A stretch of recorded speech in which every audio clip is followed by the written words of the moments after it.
The news was delivered to the workers mid-morning. 2,800 jobs to go across Tata's UK sites, most of them within the next 18 months, and most here in Port Talbot. I wonder if you could just take a look at the press release. You might. On a break from their shifts, we were with Callum Davis, 8 years a Port Talbot steel worker, similar to Scott Jones, when Tata's announcement came through. 10-year closure of the cap line. Their jobs in the cold mill, said the unions, among those now at risk. Yeah, I'm absolutely devastated. It's really upsetting seeing the figures, the numbers of people they're proposing to lose their jobs. It's devastating. This is all I've known.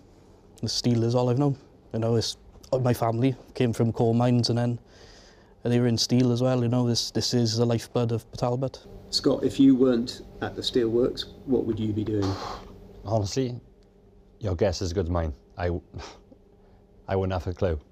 The job has created such a good life for me so far in the 9 years I've been here. And you know, bringing up my 2-year-old son, it's worrying times for me and obviously my boy and how I'm going to support him going forward.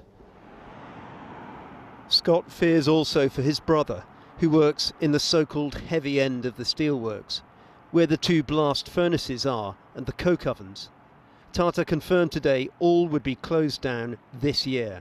Exactly the scenario the unions had appealed to Tata to reconsider. What's going to happen now? Well, we're going to fight. We're not going to accept this. You know, we generally believe there's an alternative plan, a viable plan.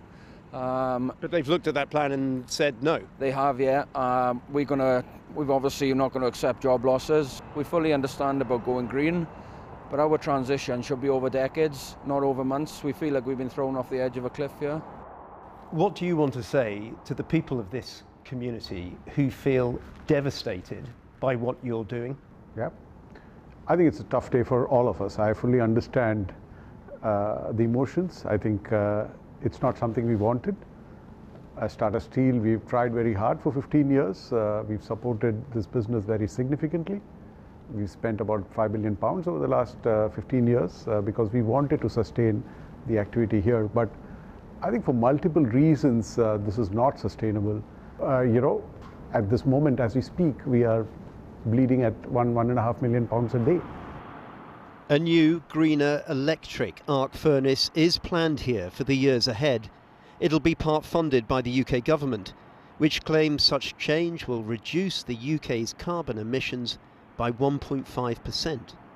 And claimed the Prime Minister stop Tata Steel potentially pulling out of the UK altogether.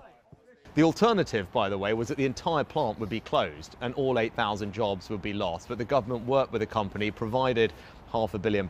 The company is investing more money in order to safeguard thousands of jobs. And that's something that the UK government has done. But it should have done more, said the Welsh Labour government today, claiming any UK Labour government would have backed unions proposing 8 more years of a blast furnace here. I think a different level of investment for the UK government absolutely would mean a different possible future here. But you know how much that investment might be, because that alternative plan was costed at something like £683 million. So would a Labour government put in £683 million of public money to make it happen? That's well within a £3 billion Green Steel Fund. I think we can be confident that an alternative that would save the jobs and safeguard the steel-making capability here would be possible with a different government in number 10. The Conservative Secretary of State for Wales accused Welsh Labour of playing party politics. Tata Steel's CEO, in our interview, seemed to suggest more public money would not have guaranteed more years for the blast furnaces. What does the steelworks mean to you and the blast furnace operations? They've been making steel like that for generations. Yeah, it's our heritage. This is us. This is what we for. What we've put there to do is to make steel. That's what we're good at, and we love it. And there's thousands of people out there love that job, and it's just, you know, seeing the numbers on it, it's just heartbreaking. Wales's First Minister, Mark Drakeford, has called on the UK government this evening to negotiate again with Tata. The steel unions say they won't rule out industrial action. But tonight, Port Talbot peers into a future none here have ever known, that of steel-making furnaces no longer making steel.